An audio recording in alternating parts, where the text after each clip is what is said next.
Something strange is happening in America. The middle class, once a symbol of stability, is moving into vans. You can call them digital nomads, minimalists, free spirits. But behind the hashtag vanlife hashtag are families cooking ramen in church parking lots, veterans folding blankets in truck back seats, and fathers secretly charging phones at Starbucks while applying for jobs online. They're not losers. They're just crushed by housing costs. They didn't abandon society. Society abandoned them. Remember, it only takes one medical bill, one layoff, and you could join the ranks of the overnight parking crowd. What's forcing an entire class to retreat behind the steering wheel? What's exploding inside the American dream? Let's find answers today. Because who knows, tomorrow this could be your own story. You don't need to lose your job to lose your home. In America, you don't need to lose your job to become homeless. You just need your landlord to raise the rent. It sounds ironic, but it's the cruelest truth of modern America. Over the past 5 years, rents in many states have jumped over 40%, while average wages crawled up just a few percentage points, like a turtle racing a rocket. In California, Florida, or New York, workers would need to clock 133 hours a week to afford a 2-bedroom apartment. That's nearly 19 hours a day with no time to live, just enough to survive. A tiny apartment with 2 walls and a hot plate now costs as much as a used truck. Ironically, many people are choosing the truck because at least it moves. The reasons are easy to list. Affordable housing supply shrinking. Investment funds gobbling up properties. Rising interest rates. Property taxes skyrocketing. But what's truly terrifying is how perfectly the entire system operates to push the middle class off the cliff while appearing stable as ever. A family of 3 earning $4,000 a month pays $2,600 in rent, leaving $1,400 for gas, food, insurance, medicine, and school fees. That's it. One illness, one blown tire, or a $20 utility spike is enough to bring it all crashing down. This vicious cycle keeps working people poor and homeowners living in fear. Because everyone exists on that fragile line between an apartment and a parking space. The safe parking revolution from Seattle to San Diego. Look around. From Seattle to San Diego, safe parking lots are sprouting like mushrooms after rain. There, people who once paid full taxes, bank tellers, teachers, nurses, now line up for overnight parking spots. 76% still go to work every day. They're not addicts, not lazy, they just can't afford an address anymore. One man explained he earns $3,200 a month, but gets rejected from rentals due to low credit scores. Now he lives in a 2007 sedan. I'm not homeless, he says. I'm just temporarily parked. People used to say America is the land of opportunity. Maybe now it should be revised to the land of rent. Can't buy? Rent. Can't rent? Borrow. Can't borrow? Drive. And so, hundreds of thousands from the middle class have begun an unwilling journey. From apartments to parking lots, the American dream is still alive. It's just sleeping in the back seat. Honestly, if a country requires 3 jobs to afford a roof overhead, is the problem with the people or the houses they live in? They say America is the land of the free, but now the only freedom is the freedom to park anywhere. Work 40 hours a week. Sorry, your turn to stay poor. In America, people were taught that if you work hard, everything will work out. But now you can work your tail off and still sleep in your car after clocking out. The federal minimum wage has been stuck at $7.25 an hour for 14 years while food, gas, insurance, and medicine prices have all skyrocketed. A regular lunch now equals half an hour's work. Filling up your tank equals a full day's work. A bitter joke online goes, working hard won't make you rich. It'll just make you exhausted while being poor. In overnight parking lots, there's a familiar scene. A woman in scrubs still wearing her hospital badge, reclining the seat in an old Honda. An Uber driver folding blankets, starting the car for an early morning shift. They all have jobs, schedules, and responsibilities, just no roof overhead. HUD reports show over 40% of current homeless individuals have full-time or part-time jobs. In other words, homelessness no longer equals unemployment, just wages insufficient to maintain an address. Does this mechanism sound familiar? You work, pay taxes, buy insurance, pay student loans, then go back to work, like a hamster running on a wheel. The gig economy gets praised as flexible, but the reality is it's a legalized way to not pay benefits. Americans are working more hours than ever before, but getting less than ever before. Do the math. If you work 2 full-time jobs totaling 80 hours a week, you might earn $3,000 to $3,500 a month after taxes. In Los Angeles, average rent alone is $2,700. The rest, gas, food, car insurance, medicine, wipes you out completely. You still have a car, you just live in it now. A participant in the Safe Parking LA program said, "I work at an Amazon warehouse. I have income, but no address. I pay taxes like everyone else. The only difference is I pay them from a parking lot." It sounds ironic, but it's true. The American dream is now like public Wi-Fi. Everyone's connected, but nobody's really protected. Debt, the middle class's new religion. Let's be blunt. Debt is the new religion of America's middle class. In debt for tuition, for the future. In debt for mortgages, for stability. In debt for cars, to show off. In debt on credit cards, to feel like you still have choices. The result? National personal credit debt exceeds $1.14 trillion, an all-time high. Every second, Americans pay nearly $3 million more in interest. 60% of the population doesn't even have $1,000 for emergencies. So it only takes one blown tire, one hospital stay, and you officially get a new address, the Walmart parking lot. A man I met in San Diego said, "I used to have a house, 2 cars, a 780 credit score. Now I have 1 car, a folding mattress, and a credit score equal to winter temperatures." He wasn't laughing when he said it, but I laughed because it sounded too real. It's the type of tragedy only formerly stable people can understand. You don't collapse because you're poor. You collapse because you live the way society taught you to live, and you still lost. Since the 1980s, American culture has increasingly linked success with consumption.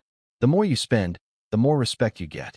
But nobody mentioned that to maintain that appearance, you have to borrow, borrow, and borrow forever. The credit system gets praised as a machine that supports people, but it's actually the wheel that keeps them running endlessly inside a cage. Americans don't learn about compound interest in school. They learn by paying real interest every month. A recent study showed the average American spends 8 years of their life just paying debt interest. 8 years, long enough to finish college or drive a van around the country. Many are choosing the second option because at least in a van, there are no creditors. Van life behind the Instagram filter. If you open social media, you'll see millions of photos of shiny vans at sunset, blonde girls sipping coffee, dogs curled up by open doors gazing at the ocean. It looks like an ad for freedom. But you know what? Behind those photos are thousands of real vehicles not headed to beaches, but parked in Walmart lots where neon lights replace sunrises. Since 2020, the hashtag vanlife hashtag has exploded in popularity. Young people call it a mobile dream. But at the same time, the number of people forced to live in vehicles has hit historic highs. In Los Angeles alone, over 13,000 vehicles are being used as homes. 2 parallel worlds. One side, minimalist living by choice for freedom. The other side, minimalist living because you have nothing. They share the same keyword, but the meanings are completely different. For one person, it's a lifestyle. For another, it's a lifeline. A woman recounted how she used to be an accountant, lost her job after the pandemic. She bought an old van, built a bed and mini kitchen herself, called it freedom nomading. But months later, her tone changed. What kind of freedom is it when every night you choose between buying gas and eating dinner? It sounds both funny and painful. It's the romanticization of poverty, polished with Instagram filters and gentle lo-fi music. In reality, van life is 2 sides of a coin. One side is dreaming, remote work, watching stars from the roof, living outside the box. The other side is necessity, sleeping in cars because of lost homes, layoffs, or insufficient credit. Data shows the number of Americans living in vehicles has increased over 60% in the past 5 years. But if you ask authorities, they call it a temporary mobile movement. Sounds so grand, as if everyone choosing to live on the street loves nature rather than can't afford a month's rent with a full paycheck.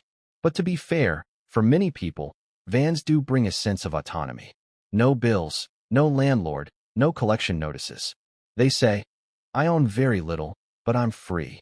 Perhaps in a society where freedom is increasingly expensive, this freedom on 4 wheels is still a luxury.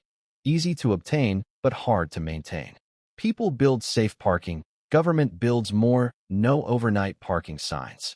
In America, where there's a law for everything, homeless people living in cars must also follow business hours. You must enter the parking lot by 9 p.m., leave by 7 a.m. Absolutely no music or leaving the engine off too long. Sounds like a joke, but these are real rules for safe parking programs, where people without homes are allowed to temporarily sleep in their own cars. Over 85 safe parking sites operate across the West Coast. But here's what's interesting: the government doesn't run them. No, that's the work of churches, charities, or small grassroots groups who decided if they waited for the government, winter would be over and nobody would have gotten a parking spot. So where is the state in this crisis? Simple. In another meeting, one side worries about the tourism image, the other argues over budget allocation. Meanwhile, real people outside spend $3 a gallon on gas just to stay warm. Sound ironic? Land of opportunity, but your only opportunity is to save yourself. When people try to self-organize, the system views them with suspicion. Some residents oppose homeless shelters, worried about declining property values. They say, "I'm not discriminating, just don't park next to my house." It's conditional kindness, as long as the condition is invisibility. And so a paradox is born. The government calls on communities to help, communities help, then the government shuts down projects for violating housing regulations. The result is the entire nation stuck in a game with no winners. A man who lived in safe parking LA told me, "I'm not asking anyone to give me anything for free. I just want the government to stop punishing me for trying to survive." Sounds simple, but it's the most painful statement in this entire crisis. In a free society, even the poor must apply for permits to be poor correctly. Unbelievable. A nation that once put people on the moon can't guarantee its citizens a place to temporarily sleep in their cars. But perhaps what they've lost most isn't homes, but faith that someone's still steering the ship. The car, the last fortress of dignity. The American middle class might lose everything, but they never want to lose their car keys. Because for them, a car isn't just transportation, it's the final honor, that thin line between still okay and total collapse. At safe parking sites across California, you'll see cars neatly lined up like temporary apartments. There are vans with "Adventure Awaits" stickers, but inside is a former elementary school teacher reading medical bills. There are gleaming SUVs, but the owner is an office clerk who once owned a house in San Jose, now sitting using church Wi-Fi to check job applications. They still dress decently, still shower at gas stations, still show up to work on time. But when night falls, they park side by side in silence. The most widely shared phrase in this community is, "I'm not homeless, just temporarily parked." Sounds like a joke, but it's actually a way of protecting dignity through language. Because in America, losing a home isn't just losing a place to sleep. It's losing an address, a job, insurance, identity. The car thus becomes a fortress of honor. Small, but still with its own locked door. Latest data shows, over 40% of people living in vehicles have stable incomes. Many still pay taxes regularly. But one late rent payment pushes them to the edge. Without a fixed address, they can't sign new leases, receive mail, or fill in addresses on job applications. The system operates by address, and when your address is a license plate number, you disappear. Sounds cold, but it's the truth. A country that prides itself on fairness ties human existence to zip codes. I once met a veteran in a Santa Barbara parking lot. He used to drive Humvees in Iraq, now drives a 2008 Dodge Caravan. He said, "At least in this vehicle, I still have the right to lock my door." That statement sounds gentle, but hits society's self-esteem like a fist. The car, once a symbol of American freedom, has become the defensive fortress of the declining middle class. Ironically, they still try to wash the car weekly, still hang little flags in the back window, as if reminding, "I'm still American, even if my house moves." 2035, vehicle living becomes the third largest housing model? If every Walmart parking lot had Wi-Fi, showers, and charging stations, would it still be called poverty? Sounds like a joke, but seeing how fast everything's happening, 2035 might not be as far away as we think. Imagine, you walk into a parking lot at night, hundreds of vans glowing with LED lights. There's a premium section with solar panels and an economy zone by the gas station. People stream Netflix, charge laptops, chat via Zoom. On paper, they call it mobile living communities, but it's really housing crisis 2.0, repackaged to sound more palatable. The word homeless disappears from media, replaced by the new term vehicle residents. Startups launch housing as a service packages, monthly subscriptions with insurance, and virtual addresses. Sounds modern, but essentially it's just renting the same old dream in a new format. You know who profits from this? Not the people living in vehicles, but the companies building smart parking lots, selling dignity services by the hour, showers, laundry, charging, security. One day, the right to safe parking might become a paid privilege. An economist once warned, when inequality gets normalized, it gets repackaged and sold as a lifestyle. That's exactly what's happening. 2024 data is already smiling at that future. Over 770,000 people are homeless, nearly 400,000 living in cars or RVs. If this pace continues, by 2035, vehicle living will become America's third largest housing model after apartments and rental homes. Sounds like a solution, but it's actually a sign that society has learned to accept division. When it lasts long enough, it becomes the new normal. One day, someone might ask, "Where do you live?" Parking spot 27, next to charging station 3. By then, maybe the American dream hasn't disappeared. It's just changed to a temporary address. Closing. This isn't someone else's story. The numbers and stories you just heard aren't about other people. It could be you, me, or anyone who just needs one small incident. A medical bill, a layoff, a few $100s in rent increase.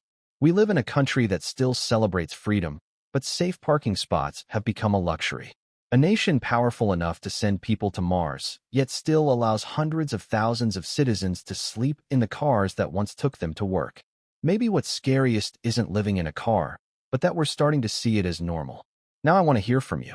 Is van life the new freedom, or the final crack in America's middle class? Please leave comments, share your story or perspective. If you're interested in this type of American socioeconomic analysis, subscribe so you don't miss the next video. This video is for analysis and sharing social perspectives only and doesn't represent any organization, government, or individual. Thanks for watching till the end. See you in the next video.